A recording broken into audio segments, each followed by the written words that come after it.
All right, today we're looking at Alexander the Great and his life. One of the things to keep in mind with some of the stories is that what we know about Alexander the Great, a lot of it, not all of it, but a lot of it comes from sources that were written hundreds of years after Alexander's death. So some of these tales are probably more legend than fact, and then you have some with what actually happened mixed in. But the ones that I chose to put in as far as the stories do a good job of showcasing his character, which seems to be consistent with the way that he acted in different situations that we do know historically. So what we want to look at first has to do with Macedonia. And pre-Alexander, the state of Macedonia, before you even get to Alexander's birth, is that Greece saw the rest of Greece, or Greece proper, if you will. They saw it as a backwards place. In fact, they were the kind of the backwards cousins, if you will. In terms of the way that they acted, the fact that you still had tribal kings, they were much more familiar with each other. The nobility was often indistinguishable from kings. They acted like the king. They ate with them, dressed like them, and generally talked to them in a much more informal manner. And of course, I mean, Greece is going to come to not really like kingship anyway, but then the idea of that it was improper the way that they were acting. They also were known to be big on drinking and fighting. That was a significant aspect of the culture, and it's certainly the culture that Alexander grew up in. And so they were seen as this backwards, uncivilized society that was unfortunately distant cousins of the Greeks. They were most of the time they were largely dismissed by the Greek city-states. The Macedonian kings had tried to set up trade negotiations as well as relationships with them, and for the most part were ignored. This is going to change with Philip, who is going to become king of Macedonia, and also Alexander's father. When he was a young boy, he was sent to Thebes as a hostage. The hostage was not like what we would think of a hostage today, where someone kidnaps someone and demands money for ransom to give them back. Sending a royal child as a hostage to another city was often done to secure alliances. And so this was not something that was uncommon and was practiced. The reason being, right, that you were more likely to follow the alliance and the agreement if you had a child, especially if it was the heir to the throne, as someone who was a hostage, right? So if you break the alliance, they can threaten the life of your kid. And there were cases where alliances were broke, and sometimes then the child that was a hostage was murdered. So it did happen. It wasn't guaranteed. Some didn't like doing that. Nonetheless, it was a type of security to ensure compliance and establish an alliance with those that maybe weren't so trusting of your word. So that's the type of hostage he was. He was treated based on his station. So the idea being that they didn't put him in a cell. They put him with a wealthy family. He was educated.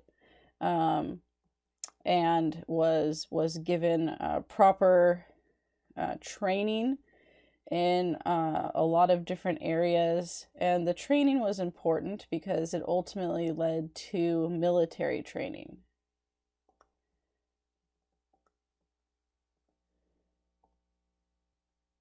The military training was important because what he learned from it, that he, well, one, when he comes back, he adapts the Macedonian army and essentially transforms them into professional soldiers. And these professional soldiers are going to be the ones that Alexander is able to take into Persia when he conquers that. What he learned from that, well, one was discipline. He was known to take the men on 30-mile marches, which I'm sure they just loved. It sounds incredibly long. When you had on these marches full packs that they had to wear, so you had a lot of weight weighing you down with provisions and things like that. So there was this sense and order of discipline. He also changed the phalanx formation and use of a longer spear. And I'll show you an image in a minute of that. And so these changes, not only the discipline, but the adoption of a phalanx formation and use of a longer spear, made them an effective fighting force, which he was obviously eventually released from Thebes and went back to Macedonia and reorganized the military. He also, based on the education and training that he got in Thebes, is considered the one to bring Macedonia into a more modern era, or as the Greeks would have seen it, out of barbarianism. They stopped some of the more backwards traditions and expectations, and started becoming, for the Greeks, is what was important to them, is that they became more Greek. Now, they were never seen as fully Greek. The Greeks definitely were snobbish in their view of that, but he did bring back all these things that he learned. He liked Thebes. He talked about it fondly as his time there, and so that certainly influenced his development as king of Macedonia. And then lastly, he conquered later in life areas of Greece, specifically because he took advantage of the Peloponnesian War. Right, we talked about with the Peloponnesian War that they essentially weakened themselves in the process. Both Sparta and Athens had decimated their economy, their ability to fight, their military, their people, so that they were in such a weakened state that this allowed Philip to take over. And relatively easily in that process. So he certainly took advantage of that situation to conquer. He wasn't ever really liked by them, again, because the Macedonians were saying, how could the Macedonians conquer us? They're so inferior to us in that process. But it did set up and create a Macedonian empire. And it created a Macedonian empire that set up and provided the structure for Alexander when he takes over, when his father dies. So to show just a couple of the images, this one here is Philip, and he did have one eye. Sometimes it just shows him without like an eye, or they shows him from the side view a lot with his good eye that he lost in a fight, and he's sometimes described as one-eyed Philip. Here's another one, and here you can see in the bust that his eye is messed up. And so this one was much more realistic in showcasing what he looked like. Here we have the Macedonian phalanx formation. So the phalanx formation practiced was similar to the original Phalanx formation.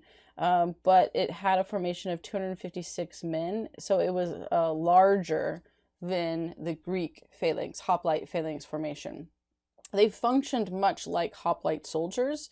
They had the shield with the round shield, although it was just a little bit smaller than the shields that the hoplite soldiers used. And then, as you can clearly see here, the spears were much longer.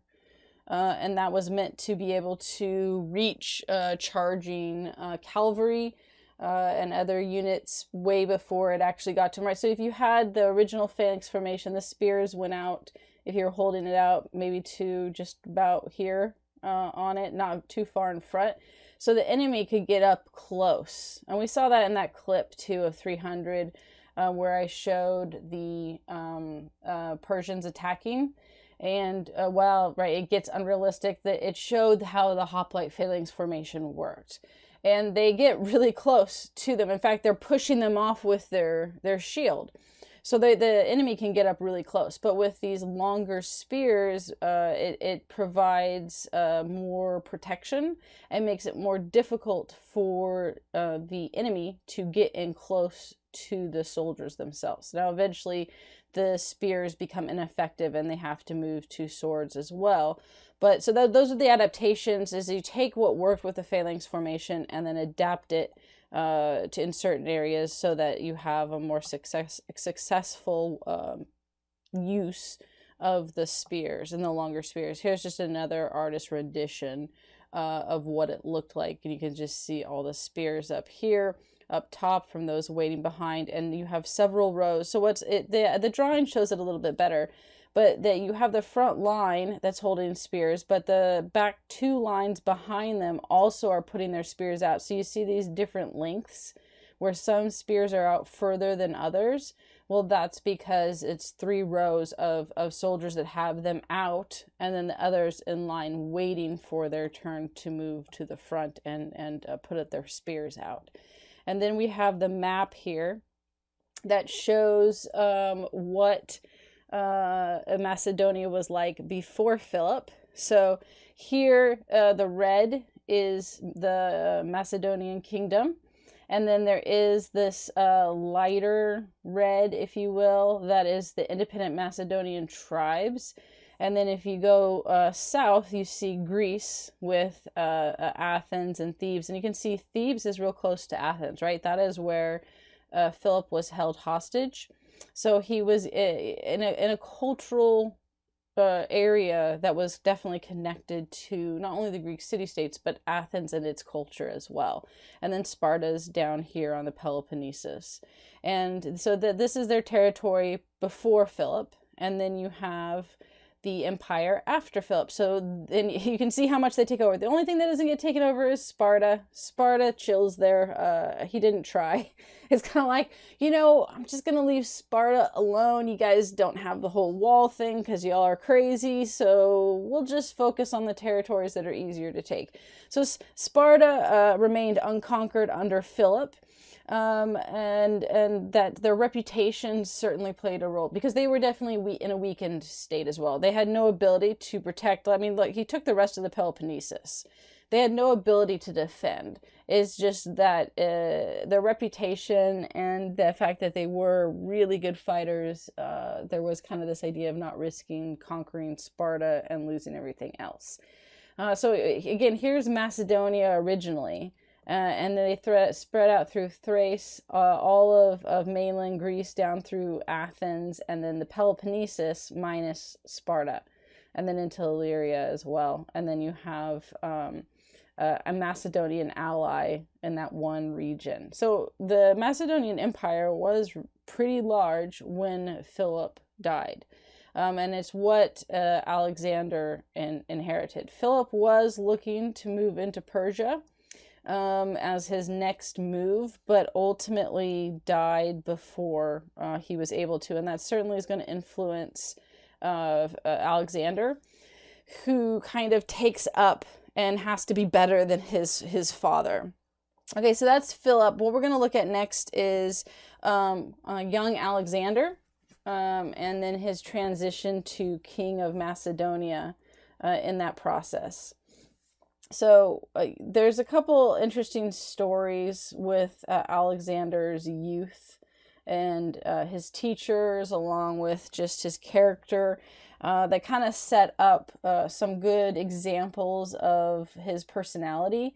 And again, these some of these stories that we're going to talk about, they might be more legend that fit with it, but it fits with his character of actual events that did happen. And these teachers, we did know that he had his one of his first teachers was Leonidas, and this is not the Leonidas that was king of Sparta.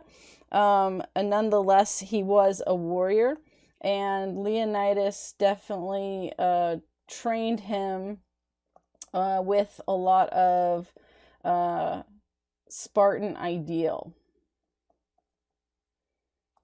So what he did is he was training him on physical endurance and fighting, as well as not being excessive. Leonidas was quoted as saying that it's the idea of breakfast, or Leonidas said, the idea of breakfast was a long night march, and of supper, a light breakfast. And so that was his early training. There's another story with him that comes with incense, offerings to the gods. One day when Alexander was younger, he was offering sacrifice of incense to the gods, and he took up a big handful of the incense and put it into the altar fire. And Leonidas came in and saw him taking these two big handfuls and throwing it into the fire. And he said, that's too much. He supposedly said, when you have conquered the spice-bearing regions, you can throw away all the incense you like. Until then, don't waste them. Right? And this quote is going to get thrown back in Leonidas's face when years later Alexander had conquered the spice-bearing regions. He sent a whole chest full of spices, which would have been over a year's wages to a wealthy noble, and with a note that said, don't be stingy to the gods. And so, again, that definitely is in line with Alexander's character.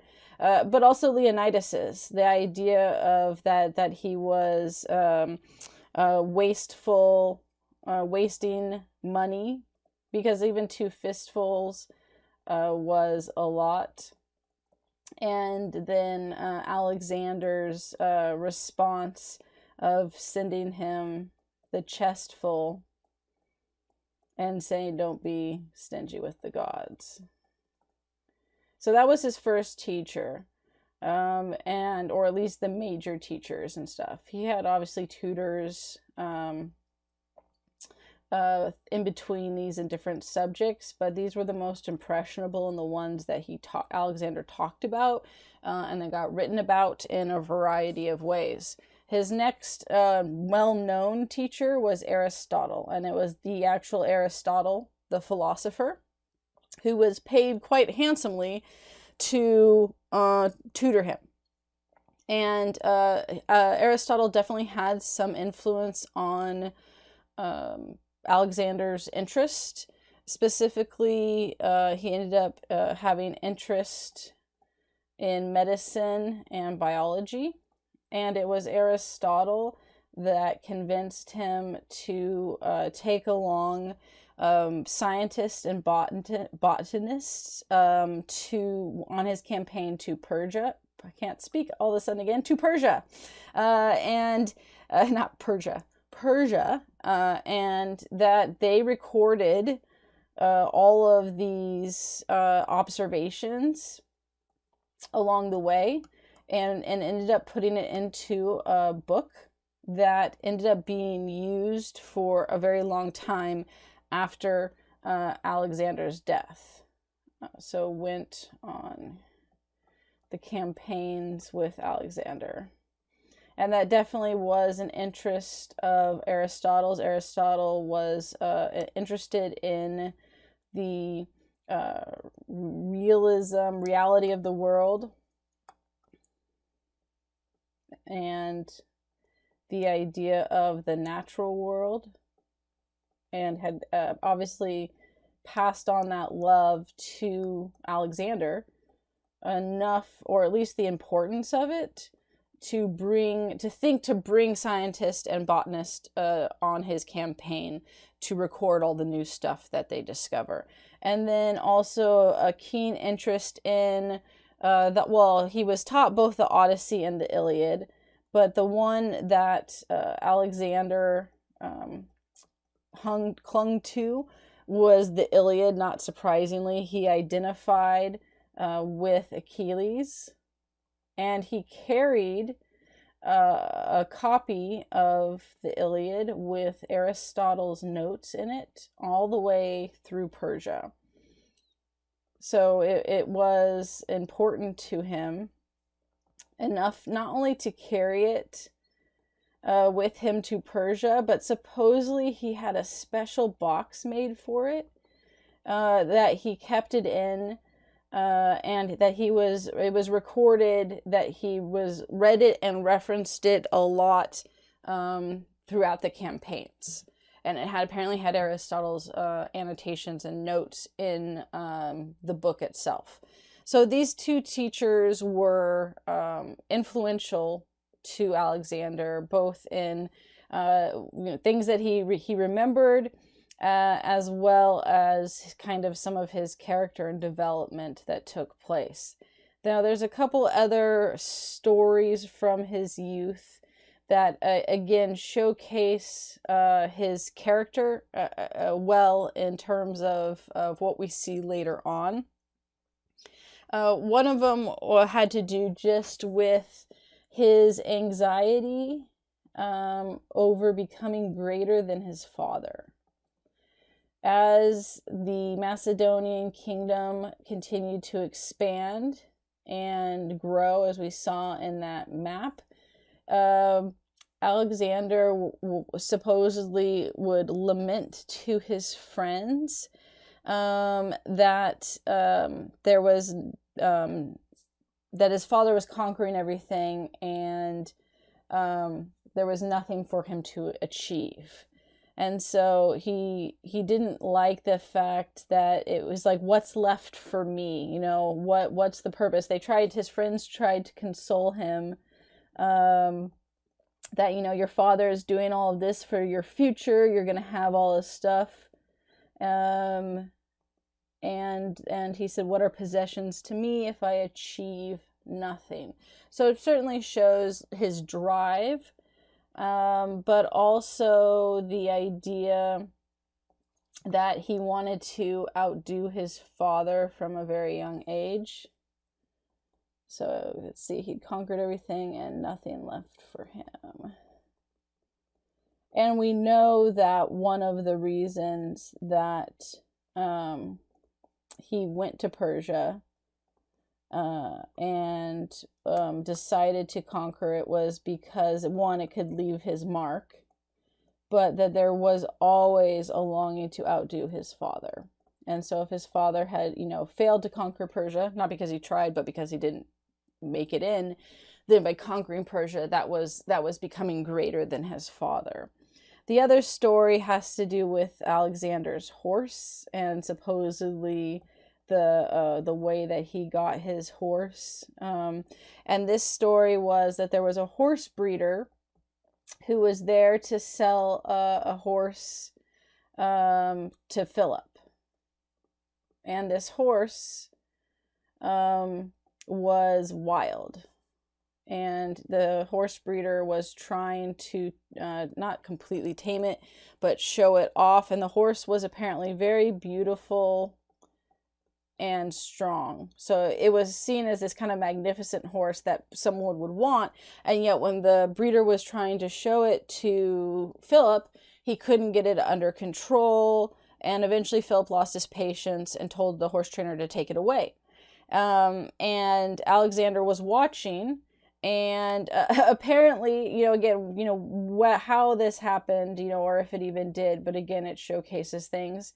So Alexander was watching, and he, as Philip said, take it away, it's not it's not a horse that's going to work. Alexander supposedly said in a way that his father could hear, but pretending that he wasn't directly saying it to his father, what a horse they are losing, all because they don't have the skill or courage to muster it. So what a horse they are losing, all because they don't. So it's an insult, right? As well as a comment about his disappointment that he was going to get rid of the horse. So what a horse they are losing, all because they don't have the skill or courage to muster it. So Philip hears this and is like, oh, you think you can do better? And laughs at him. And Alexander says, yeah. So he makes a bet with his father and says that if I can conquer it or tame it, right, then you'll buy the horse for me. So if he can tame it, he gets the horse. And so his father's like, okay, sure. Give it a go. And so what Alexander noticed was that the horse was scared of his shadow. So when he went into the pen, he just turned the horse away from where he could see his shadow, and then got on and then took off. And apparently the horse was so fast that he sped off, and people were afraid, like, was Alexander going to come back? But he eventually turned him around and came back. And Philip was happy with it and said, Philip actually supposedly said to him, you'll have to find another kingdom. Macedonia isn't going to be big enough for you. But this idea of this sense of willingness to, he wanted to be involved in everything. And he definitely had a high sense of self in that he thought he knew best, and that doesn't change throughout his life. And certainly the willingness to speak up and say what he was thinking. And so that kind of character definitely fits with the character of Alexander. So what happens is there ends up being dissent with his father. As Alexander gets a little bit older, Philip announces that he is going to marry another woman, which was not a scandal. In fact, in Macedonia, polygamy was not frowned upon. It was, sorry, I just dropped my pen on the screen. I'm sure you heard that. Polygamy was not frowned upon with kings and sometimes some nobility, because the expectation was that you married for alliances and connections. And so there was an understanding that kings especially, but sometimes nobility, would have multiple wives because they wanted to have multiple alliances and connections. So Philip announced that he was going to marry, her name was Cleopatra. Again, we have a lot of names here like Leonidas and now Cleopatra. This is not the Egyptian queen. That's too early for that. She was the daughter of an aristocratic lowland family in the region, and he was marrying her to add connections and alliances, right? And specifically, not just connections to the lowland area, but also so that he could have control of the region's economics. So it was a political marriage.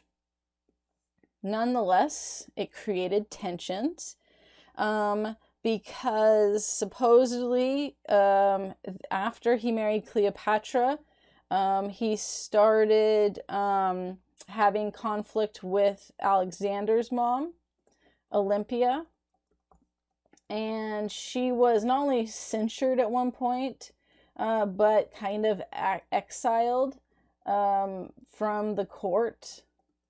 And this Alexander did not like. He was a mama's boy.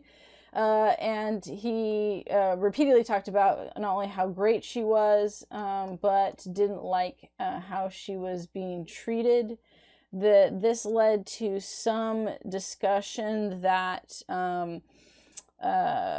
that maybe Alexander was illegitimate. And how this came up was that that Olympia, and what he did to exile her and remove her from the court, be based on her not liking Cleopatra and making comments, and Philip ended up not liking her either, was that she had committed multiple acts of adultery.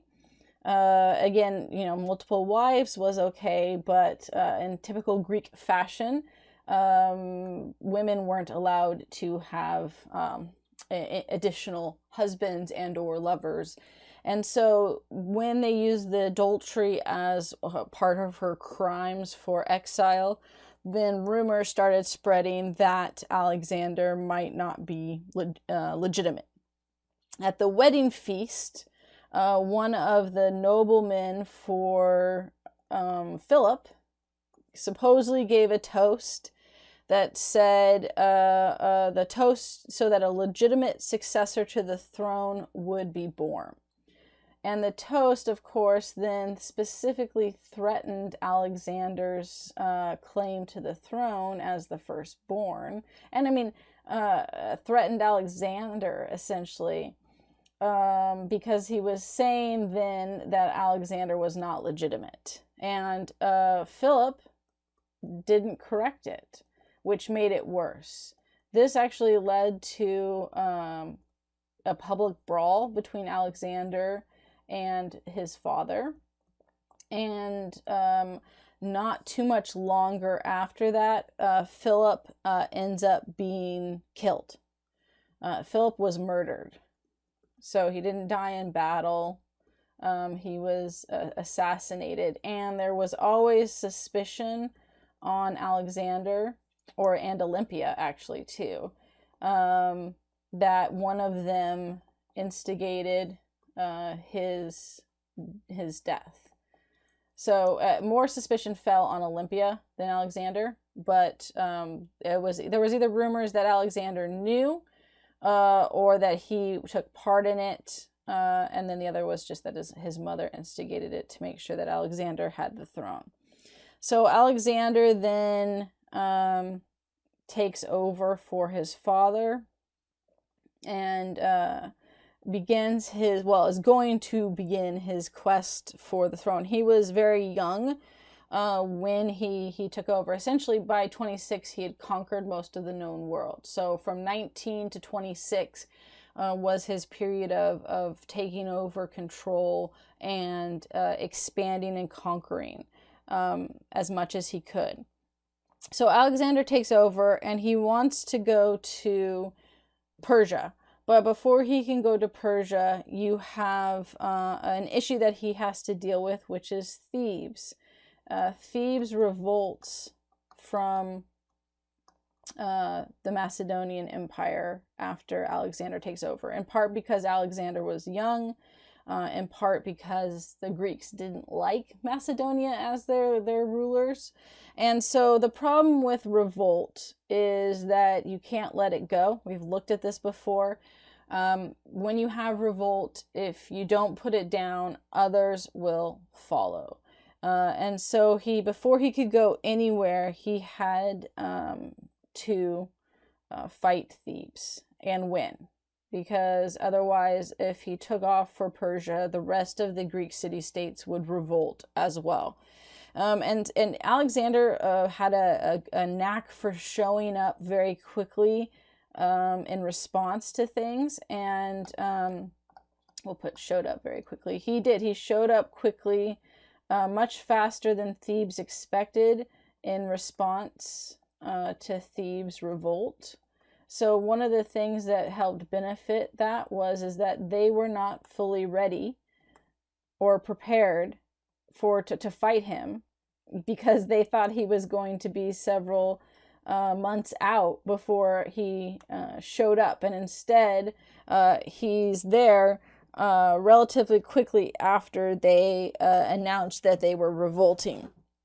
And so supposedly what he did is, once he got there, he said that he didn't want to fight them and offered a truce, and said, he said that I'll give you a chance to end this nonsense without fighting, without bloodshed, and without a lot of punishment.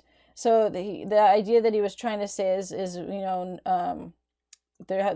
were the benefits of this, is right, no fighting, no bloodshed, and most importantly, no large retribution. And that would have been the especially the stickler is, you have to surrender to me and have a truce, and by the way, no matter what, I'm gonna execute a ton of people. And they refused, and so he actually gave them a second opportunity, but this time had larger consequences attached to it. And they basically, forget you. I always think of the Monty Python scene here, where the guards are up there, and your mother smelt like elderberries, and they're throwing stuff at them over the wall. That's what it reminds me of. And it wasn't that ridiculous, but it was basically them saying, screw you, Alexander. Yeah, you can forget your truce and shove it where the sun don't shine, kind of thing. And so he said, fine, I warned you. I told you that, I gave you opportunities. I was trying to be reasonable. And so he ordered that the city be destroyed.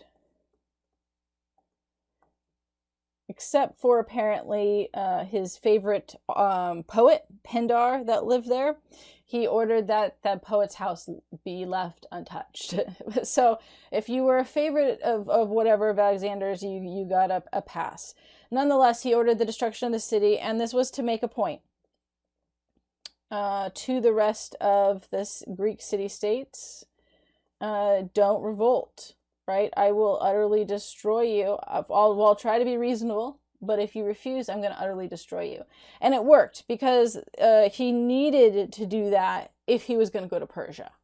And that way it secured that when he did go to Persia, the rest of the Greek city-states didn't immediately revolt, which they would have. Essentially, Thebes was a test case for everyone else to watch and observe. And we saw this in Babylon. It was a common thing that certain new rulers had to deal with. And Darius had to deal with it after Cambyses' inept rulership. He had to prove himself that not only could he put down revolts and remain in control, but that it was not worth the effort for everyone else because of the consequences. And so in this case, right, having the entire city destroyed, everyone else is like, yeah, okay, we're not interested in doing that. So Persia was next on his list, but he had some problems with Persia, because not with Persia itself, but just getting to Persia, is that there was an economic crisis in Macedonia. Philip, for as much as he revolutionized the Macedonian life and education and military, had left Macedonia in debt, in major debt. And so that was a significant problem because you have to pay the soldiers. And Alexander did not have, we'll put major here, he didn't have the money to fund his expedition that he was already planning and getting ready to go to. So, which was just is, that's definitely Alexander too. This is what he wanted to do, and he doesn't care that there's an issue. I'm going to go push through anyways and manage it. So one of the things that he hoped is that Persia would solve this, because Persia was notoriously wealthy. Remember, tributary states, and Persia was the largest empire at the time, and every tributary state gave them money in taxes for their tribute. So they were an incredibly wealthy empire, and they had a massive military. So you're going up against both of those things. So he hoped that by conquering Persia, he would conquer a ton of wealth, not just the land. It was two parts for him, right? The land, well, actually you could say three. The land, the achievement, right, of it itself, the one for doing something his father hadn't done, for having the largest kingdom, and then the money. And the money was definitely to solve the major debt issue. But you have a more immediate problem, is how do you pay the soldiers? Because he couldn't promise them any pay, and he couldn't even promise them, like, look, in a month, I'll be able to pay you. He couldn't even promise that. So what he agreed to do is he said, look, when we conquer Persia, right, they'll give us money, because, well, we'll take their money. They aren't going to give it to them. We'll take their money. And for some, that was kind of like, how is that going to do anything? And so instead, he said, well, he gave collateral of Macedonian land. He said, if we don't make any money, I will give you Macedonian land as payment. He also had to borrow money from the nobility in order to fund the initial start, because you have to feed the soldiers. Even if you're not paying them, you've got to feed them. So he borrowed money from the nobility, which he would have to pay back, and he had to figure out how to pay the soldiers, all of which he was hoping to do with the Persian money and territory they conquered. But in the meantime, he had to give and say, if we fail, then this is the territory you'll get. If we fail, this is the territory you'll get. And so he essentially gambled his entire Macedonian empire on this campaign. And it didn't go well. At first, they had, oops, that was not what I meant to do there. The earliest battles and campaigns were bad. The king didn't show up, which is normal Persian battle tactics. Besides that, the battles that they did win didn't have there wasn't money left lying around. So they ended up, so there were a couple things with that. One was no king, which Alexander was super eager to fight and defeat the Persian king, because that would give him legitimacy. And there was no money in any of these battles, and they were not winning all of them. So it looked like he was going to have to turn around, because he was running out of money to feed the soldiers, right? He still wasn't paying them, but he was now running out of money to feed them. And if you had no food, eventually you wouldn't be able to continue on, no matter how much he wanted to do so. What happens is you have two events. The first is with the Gordian Knot. And the Gordian Knot was this story in Gordium, that there was this knot that was this famous ancient wagon with a complex knot around the yoke.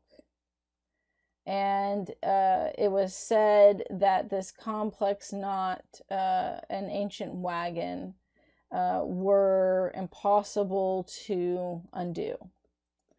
And so since it was impossible to undo, what it signified is that the person who was able to undo the knot was destined to be Lord of all Asia.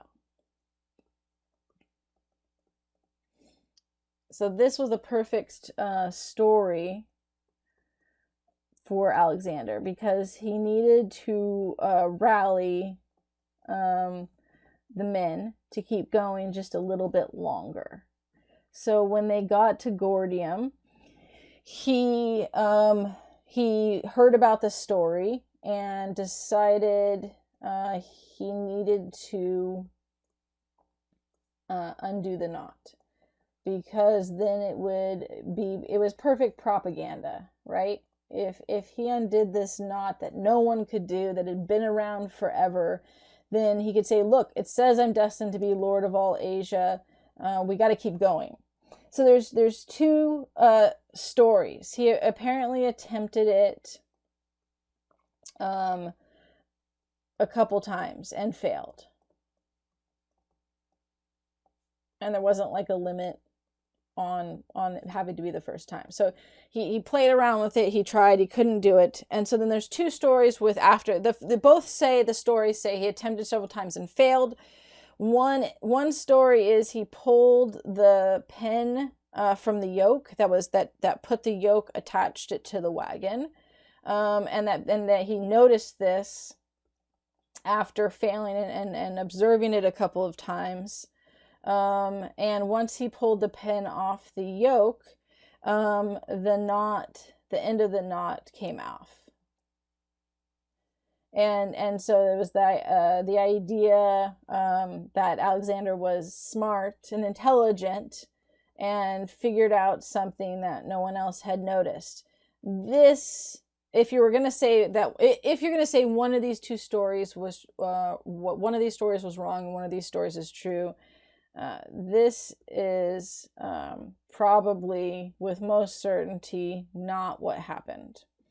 It doesn't fit his character as well, but it works to create the propaganda that he was intelligent and was able to see things that no one else was. The other, which is much more likely to his character, again, if the story even happened, is that after not being able to figure it out, he says, what does it matter how I loosen it? And he took his sword and cut the knot, and therefore unraveled the knot, and then could claim that propaganda. So, again, whether that story happened, we don't know for sure. There's not extra stories or other sources to back it up. But that the second way, with him just thinking outside the box and then using his sword to cut through it and kind of probably break the rules of what the whole tradition was supposed to be, that definitely sounds much more like Alexander and his character throughout his life. The other one just sounds like propaganda that was passed along to make it sound like he was more intelligent than everyone else. So the Gordian Knot was important because it kept the men going just a little longer, and to the fortune of Alexander, you end up with the Battle of Issus. And the Battle of Issus, when he finishes the Battle of Issus, he ends up with the money and the motivation of the men to continue, as well as this is the first time the Persian king shows up. And the Persian king's name was Darius. And again, not the Darius that we looked at with the Persian Wars. A lot of Persian kings were named Darius. So it's several Dariuses afterwards. But same name, different guy. Just like that's 3 now, right? Leonidas, Cleopatra, and Darius. All names of other famous people in history that we have looked at or will look at, but not the same, not the actual famous people. Aristotle, though, was. So Darius shows up. That was key. And in part because by Darius showing up, it meant that there was going to be some wealth whether that was just what the entourage that Darius brought, as well as it was a larger military campaign because the king was there, which meant you probably had to have some finances to support the larger military. And it fit with what Alexander's desire was, which was to kill the Persian king. If he could kill the Persian king or capture the Persian king, he could have be seen as having more legitimacy. So the Battle of Issus was important because it allowed the Alexander's campaign to continue. If he had not had this battle happen, he probably would have had to turn around, right? And the Gordian Knot too. These things kind of help keep propelling just enough, but after the Battle of Issus, all things changed. So up until the Battle of Issus, it was touch and go. It didn't look good for Alexander, and he truly believed that he was going to have to stop. After the Battle of Issus, then smooth sailing in the sense of he had no problem having the soldiers follow him. He had enough wealth, and he continued to conquer thereafter. So his goal was to get Darius, and Alexander always fought in the front. He wasn't like the Persian kings who stood back or didn't fight, or waited in the back until it was relatively safe. Alexander was always in the front. He was often described as leading the charge. He went after Darius when he saw him.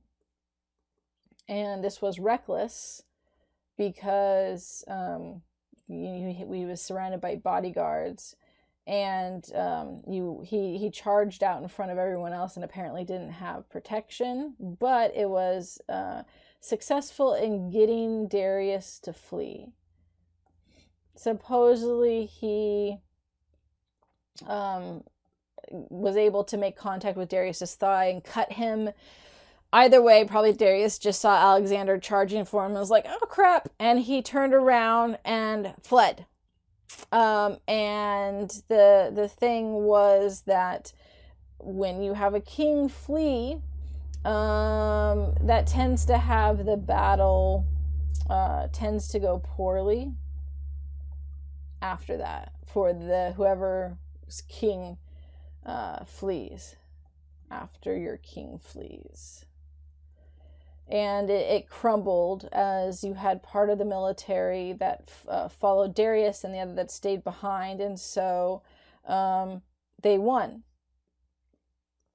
The Macedonians won, and more importantly, what they found after they won is that Darius fled so quickly, and when he fled, right, he left his whole tent and family, which sucked for his family.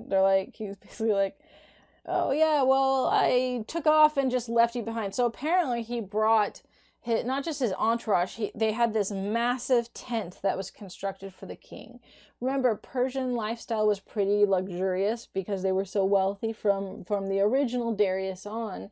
The capital was extremely wealthy, and the kings were pretty lavish in what they had, and that became part of the nobility and court culture in Persia. So this wasn't out of character.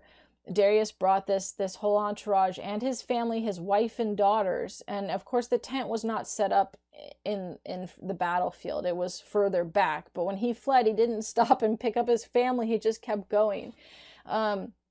And so what they found was his tent, and in the tent, it had an extreme amount of wealth, both in actual coin that was there, but also in the, we'll say, supplies that were left behind. He apparently had a solid gold bathtub, which is, again, it shows you how wealthy Persia was, that they're like, oh, I know, what do we need for this war tent? A solid gold bathtub. I cannot bathe in anything but solid gold, you know that. And then, of course, what was actually was worth something was his family, his wife and daughters. Now, the normal person would have ransomed them back for money, but that wasn't Alexander's goal. The coin was allowed to pay his soldiers and then some. So he had extra from this. It also is a morale booster, right? That any of the worry and concern and how they felt down up to this point vanished, and they were willing to follow him wherever he wanted after this success. Alexander was hoping for the wife and daughters. What he wanted was their respect. And his hope was, if he had their respect, that would lead him eventually to be seen as the legitimate king of Persia. He really had this strong desire that he needed to be the legitimate king of Persia. Supposedly, when after the battle and they show up in this tent, him and his second in command show up into the tent. And the wife of Darius runs up and kneels before his second in command, thinking it was Alexander. And this definitely shows you the Macedonian character and structure, because they dressed alike. And actually his second in command had a more frilly uniform than Alexander's. And so she took him to be the leader. She drops to the second in command's feet and begs to please let them bury her husband before either they kill her or take her. And so then the second in command, the commander, was like, he's Alexander, not me. And then two, Alexander had to be like, well, I hate to break it to you, but your husband's alive. He just fled and left you guys. So he holds him hostage. Darius does offer ransom later. Right, with this, Darius offers a huge chunk of a large portion of Persia. Eventually. I mean, he tries money first to get his family back. And Alexander denies all of them because Alexander didn't want money, right? He wanted legitimacy. So, part of it might be that Darius thought, I need to flee. My family will be safe because they're royalty. He'll ransom them back. I'll pay a fee.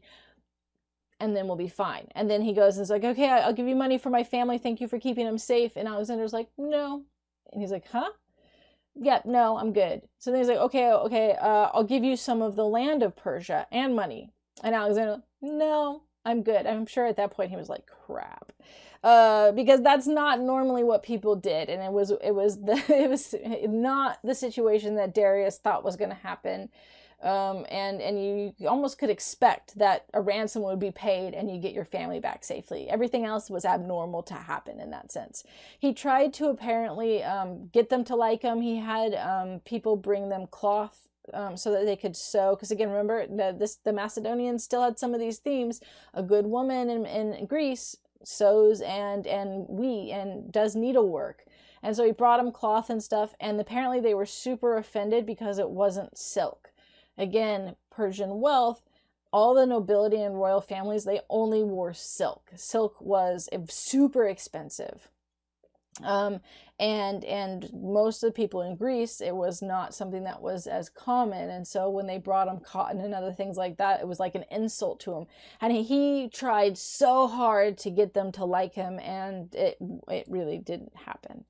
Nonetheless, this gives the morale booster and the money that they need to continue forward.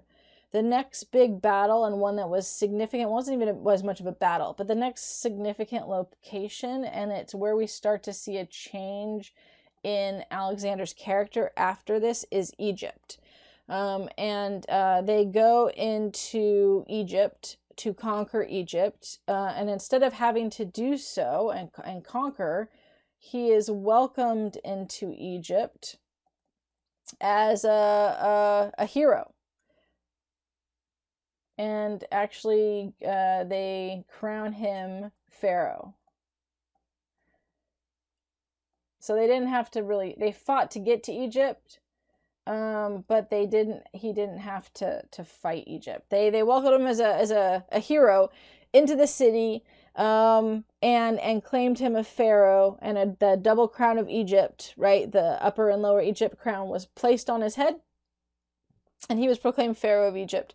This was used as massive propaganda. Oops. That was sent back.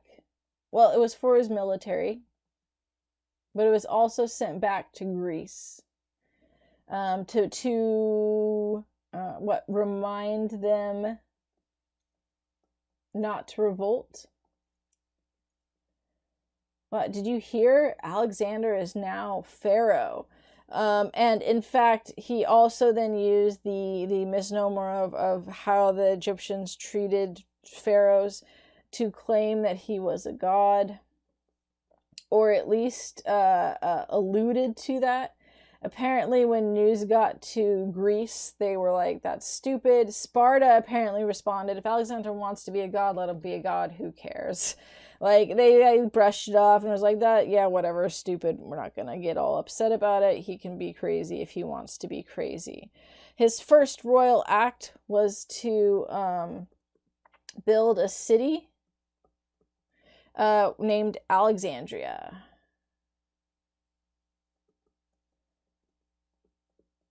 And Alexandria ended up becoming, the libraries of Alexandria became one of the wonders of the ancient world. And also kickstarted off the series of naming cities after himself. I'm going to show you a quick clip.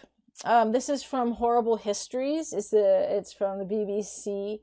And the Horrible Histories is definitely, there's a focus on comedy, but they take historical facts and then do skits around it. And so they're usually pretty funny. So we're going to get that set up, and then we're going to watch this brief clip on Alexander by Horrible Histories about him naming cities Alexandria. All right, so just thinking about it. Here it is.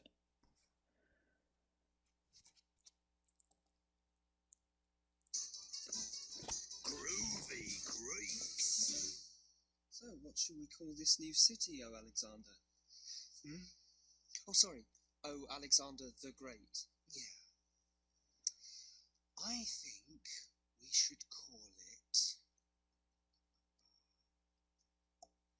Alexandria, after our great and powerful leader. Where is he? Where is he? Where is he? There he is. Well, you have founded a whole chain of cities from Greece to India. Indeed I have. And you named this one Alexandria. And you named this one Alexandria, didn't you? Then there's Alexandria, and further east there's Alexandria. Okay, let's not forget Alexandria. Well, that's the thing. I think it might be getting a bit confusing, don't you? Could we perhaps name this new one after someone else? Okay. I am the greatest military commander that ever lived. I have conquered the known world, and I am barely 26 years old. Perhaps when you found your own city, you could name it after yourself. You could call it Skinny Mandria. But since I'm founding them, I'd like to call it Alexandria. Okay.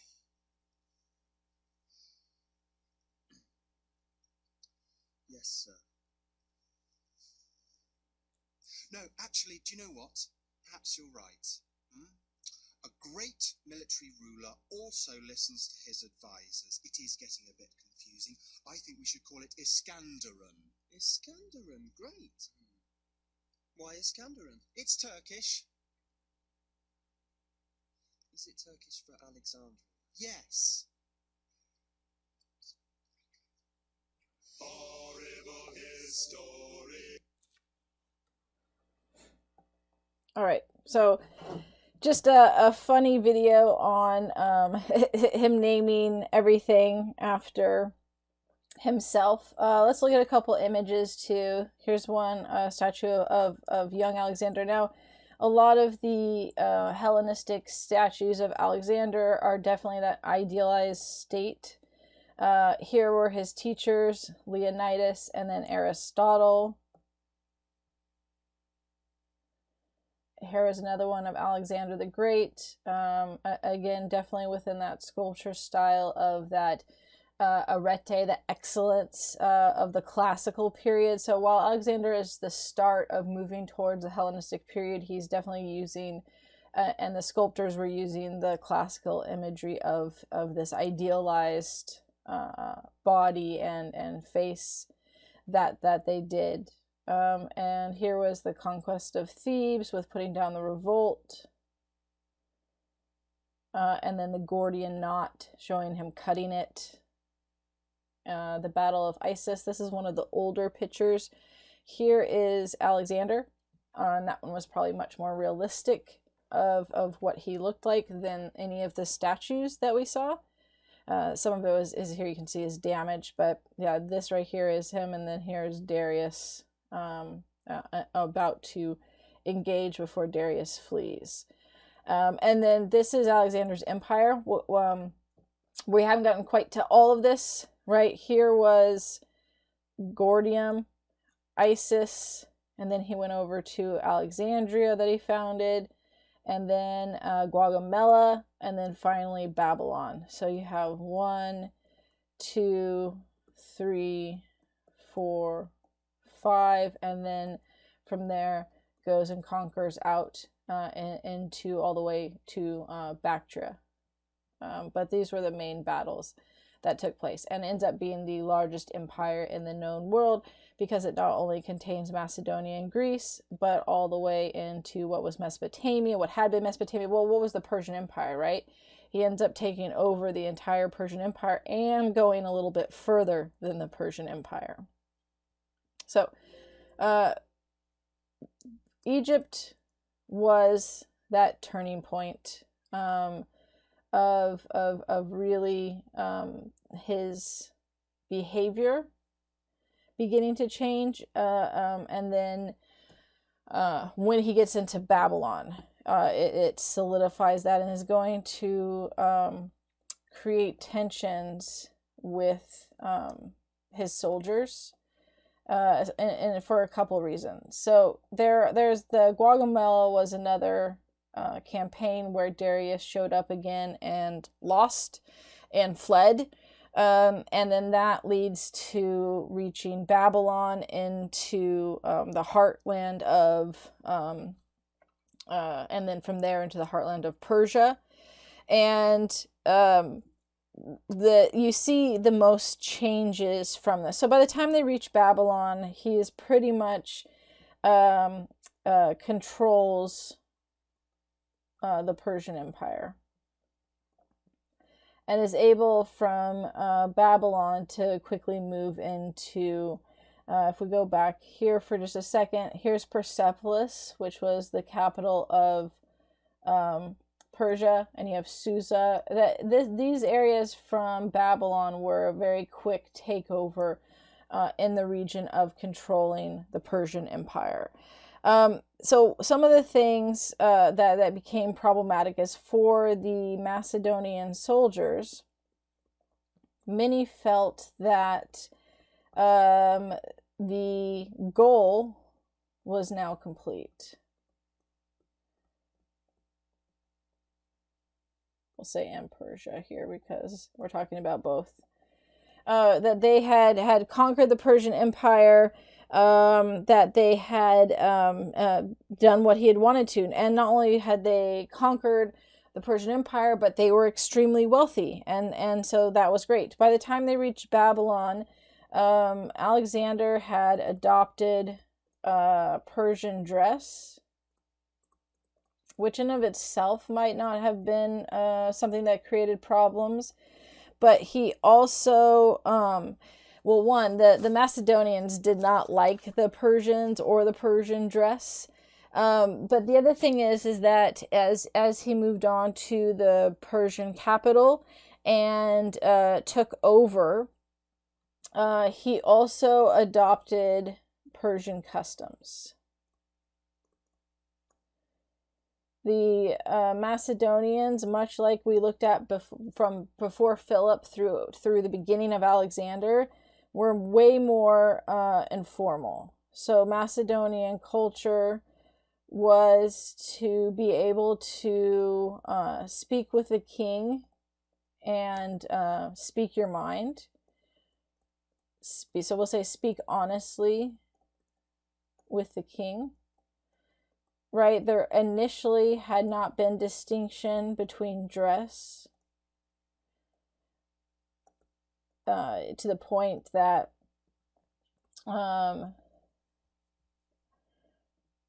dress that Darius's wife mistook who was in charge, and so you had this expectation that at least the nobility, not the commoners, nobility and king were often seen as equals in many ways. Obviously, he was still king, but that was the Macedonian culture. But now he began listening to the Persian court and nobles, and their culture was much more of deferring to the king, right? You say what he wants to hear, you agree with him, and you give him deference. And deference was definitely not something that the Macedonians did.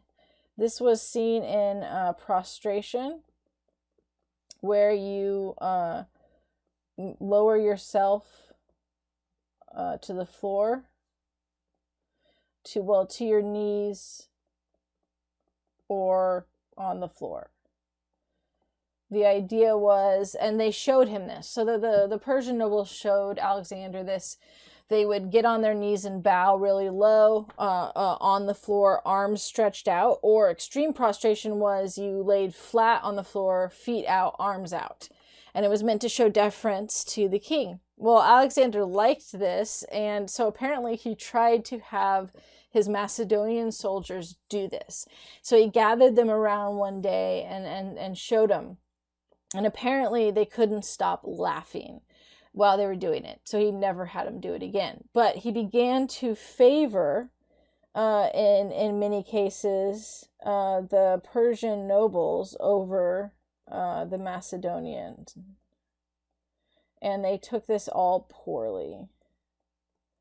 This led to not only weird behavior by Alexander, he had fits of anger where he actually ended up killing one of his one of the nobility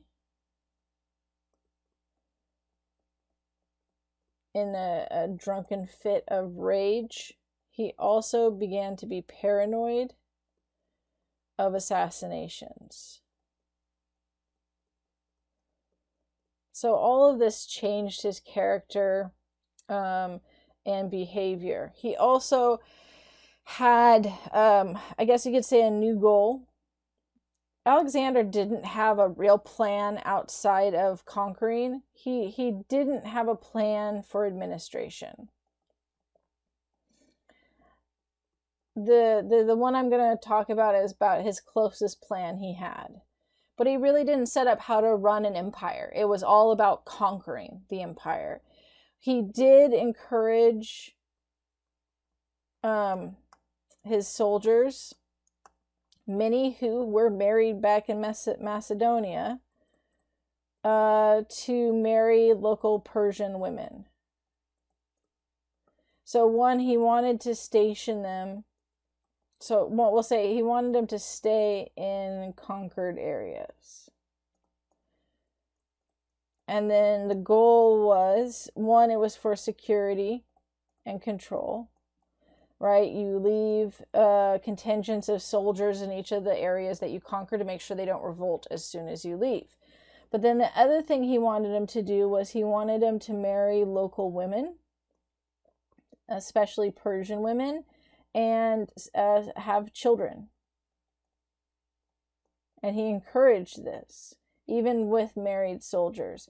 And the goal with this was, as he envisioned it, is that the children would be, part Greek or Macedonian, right? And part Persian. And that this would create a new loyal group to Alexander. This was understandably not super popular. Many soldiers resented that they couldn't go home after so many years. He did allow some to go home, but he got more volatile. He got more dismissive of people talking to him the way that the Macedonians were used to. They didn't like that he was changing his dress, his behavior, and characteristics changed drastically because of this. Afterwards, he continued conquest. So again, they thought, hey, we're done. Why are we still moving forward? But Alexander, like I said, Alexander really didn't have a solid plan outside of wanting to gain more glory and expand further and further. So they continued and went on to India, what became India, and Bactria. So he kept pushing and pushing. The soldiers eventually stopped. They said, we don't want to fight anymore. Said no fighting. And he wasn't interested in stopping. This didn't help, of course, with his paranoia either. So the first time this happened, he sulked in his tent and refused to eat. And refused to come out. So no eating or leaving his tent until the men got so worried that they finally said, fine, we'll do this last battle. Agreed to another battle. So that was his solution to the men not wanting to fight, is I'll sulk in my tent and refuse to eat until you do what I want. They fought a few more battles, and then the same issue came up again, which was, Alexander, we want to be done. We've conquered more than we ever thought we possibly could. We've gone further than the Persian Empire. Can we stop and go home? We want to go home to Macedonia. So then, in the last attempt to make them fight, he just took off and charged the town without his soldiers. And they followed after him. So they're like, oh crap, there goes Alexander. And so he got them to fight one last battle because they followed him after that. Eventually, though, after these events, they said, we're done, Alexander. He had to go back to Persia because the soldiers refused to fight anymore. So it wasn't because Alexander was done or because he wanted to stop conquering, but because the soldiers had enough. This was a disastrous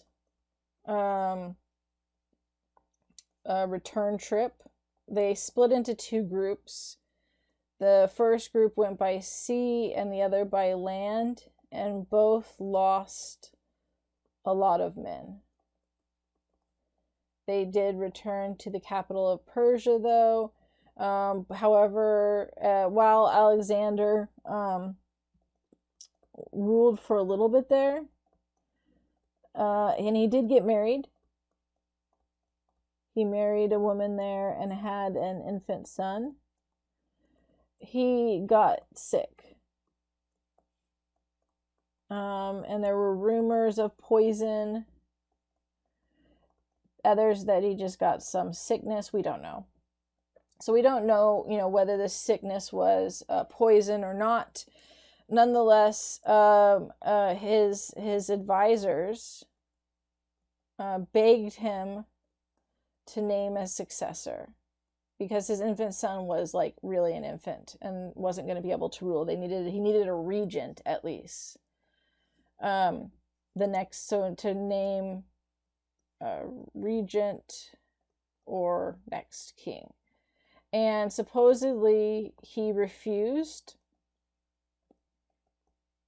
And the story goes that on his deathbed, and apparently tons of people came to visit to say goodbye because it was clear that he was dying, he took off his ring, his signet ring, which was like the cuneiform tablets and stuff that way, and dropped it.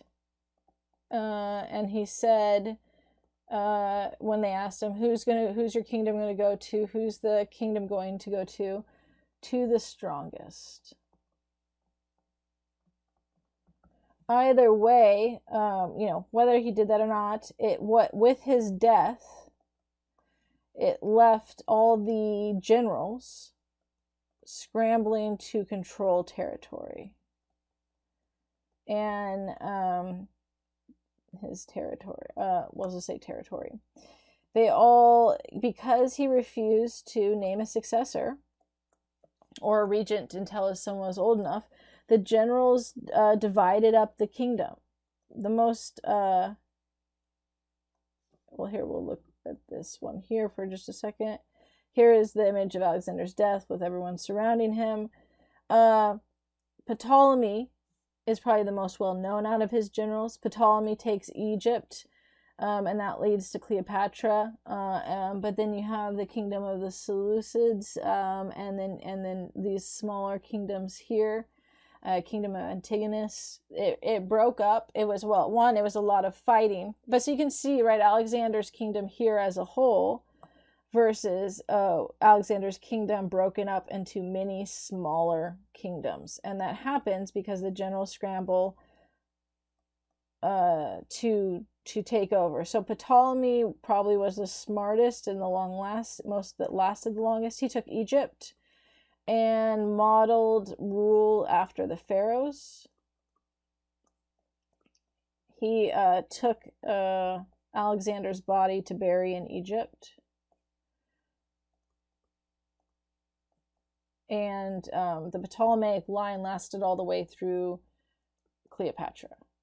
And so it was Macedonians. They actually had a whole Macedonian nobility through the Ptolemaic kingdom. Cleopatra. And the pharaohs, they structured themselves after the rule of pharaohs. They practiced that culture to make them legitimate. But it was all Macedonians. Cleopatra was the last in the Ptolemaic line of Ptolemaic pharaohs until Rome took over. They spoke Greek. Cleopatra was the only one that learned Egyptian, which has made her more popular with the people. And then you had a whole Macedonian nobility that moved in, that ruled the Egyptians under the Ptolemaic rule. And then the other generals, they said you had a lot of fighting and uncertainty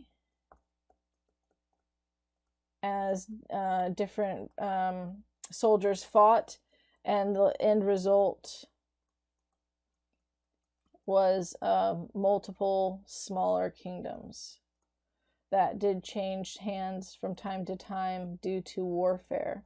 And this leads to the Hellenistic culture, which was one, more cosmopolitan, and that had to do with Alexander for sure, and how far it spread and the travel and people going from place to place.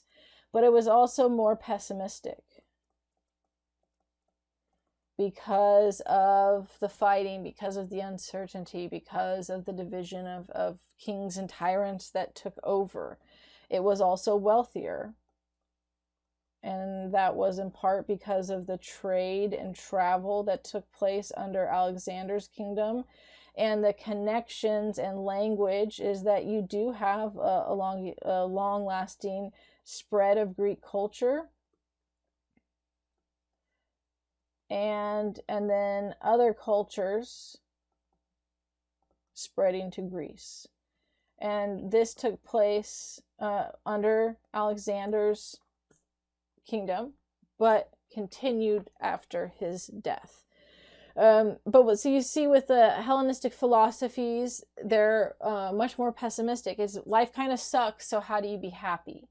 Where the classical philosophies were super optimistic. Things are good. How do we improve ourselves politically? How do we improve ourselves morally? How do we improve ourselves in politically? So politically, morally, just the idea of this is the best potential that humans can be. And the Hellenistic philosophies were, again, that, life, the whole point of right and wrong, good and evil, is meaningless. There's no larger good point to the world. So instead, this is how you individually can be happy and content with life. So they're very dramatic differences, and that's very much a reflection of what's going on in the Hellenistic world versus what was going on in the classical world. And the Hellenistic culture and that structure happened in part because of Alexander and what he accomplished with conquering and bringing Macedonian and Greek culture to all these areas and trade and travel. And at the same time, his refusal to actually set up an administration and rule, which led to all the chaos and conflict and fighting after his death, which you can see from the map of all of the kingdoms that emerged after. So that's where we're ending with that today. We'll still look at we got to look at the philosophies and statues, and then we'll move on to Rome after.